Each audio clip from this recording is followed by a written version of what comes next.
নমস্কার, আশা করি সবাই ভালো আছেন। তো আজকে আবার একটা ভিডিও নিয়ে চলে আসলাম আপনাদের সামনে। আজকে দেখাই শীতকালে এটা সবাই করে থাকে মটরশুঁটি। শীতকালে তো অ্যাভেলেবেল, তো মটরশুঁটি থাকবে আর কচুরি খাবো না তাই হয় না। তো অনেক দিন ধরেই ছেলে বায়না ধরেছে যে মটরশুঁটি কচুরি করো, মটরশুঁটি কচুরি করো, তা সে করার হয়ে ওঠেনি। তা এই ভিডিওটা আমার গত রবিবারের ভিডিও, মানে গত রবিবার আমার শ্বশুরমশাই এসেছিলেন। তো উনি বাজার করেছিলেন, মাছ মাংস এনেছিলেন, সঙ্গে একটু মটরশুঁটি অনেকটা এনেছিলেন।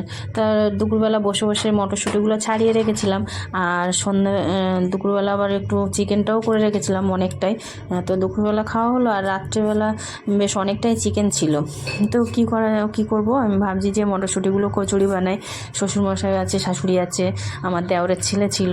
সেদিন আমাদের পাড়ায় স্পোর্টস হয়েছিল, সেই জন্য আমাদের ভোলে বাবা মানে আমার দেওরের ছেলেও এসেছিল।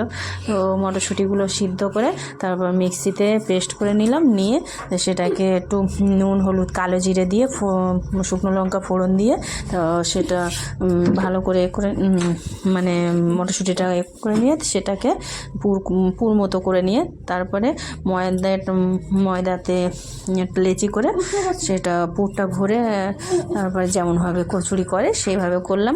ও বেশ কচুরিগুলো ফুলকো ফুলকো হলো। আর তারপরে মাংসটা তো কড়াই ছিল, চিকেনটা সেটা একটু গরম করলাম, আর প্রথমে করে আগে আমার ছেলেকে সাজিয়ে সুন্দর করে খেতে দিলাম।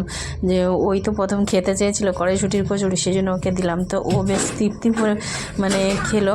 তো খেয়ে প্রথমে কচুরিটার ভিতরেরটা ও খেতে বসে দেখাচ্ছিল, বলে মা দেখো ওর ভিতরে সবুজ হয়ে আছে, কি সুন্দর লাগছে। তো সেটাই দেখাচ্ছিল মানে পুরটা। তো খেয়ে দেখলো বেশ ভালো লেগেছে।